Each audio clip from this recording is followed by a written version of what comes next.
Early morning 4కి లేచి బయలుదేరాము. ఇంటికొచ్చి మళ్ళీ ఆఫీస్‌కి కనెక్ట్ అవ్వాలి. సో, అందుకని చీకటితో బయలుదేరాము. చాలాసార్లు అనుకున్నాము విజయవాడ కనకదుర్గమ్మ టెంపుల్‌కి వెళ్ళాలి వెళ్ళేటప్పుడు అని. సో, ఈసారైతే విజయవాడకి వెళ్ళాము. దుర్గమ్మ దర్శనం చేసుకొని, ఇంకా టెంపుల్‌కి వెళ్ళినప్పుడు మన సబ్స్క్రైబర్‌ని ఒకరిని మీట్ అయ్యాను. అక్కడ లోపలికి మొబైల్ అలో లేదు. బయటే పెట్టేసాము. సో, నేను అట్‌లీస్ట్ ఒక పిక్ కూడా తీసుకోలేకపోయాను. చాలాసేపు మాట్లాడుకున్నాం ఇద్దరము.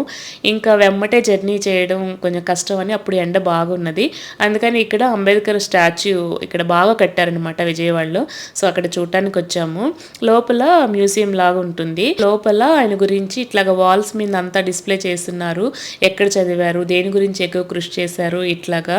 సో, నాకు తెలిసిన విషయాలు అలాగని అక్కడ ఆ డిస్ప్లేలో వాల్స్ మీద చదివినవి కొన్ని మా పిల్లలకి అలాగా చెప్తూ కొంచెం టైం స్పెండ్ చేశాము. మేము వెళ్ళినప్పుడు ఫుల్గా ఎండలు ఉన్నాయి. సో, ఆ ఎండకి బాగా తిరిగేటప్పటికి ఈవినింగ్ కల్లా ఫుల్ ట్యాన్ అయిపోయాము. మా పాప నల్లగా అయిపోయాము, ట్యాన్ అయిపోయాము అంటే ట్యాన్ అంటే ఏంటి అని సరదాగా అడుగుతున్నా. మళ్ళీ నెక్స్ట్ వీడియోలో కలుద్దాము. Thanks for watching.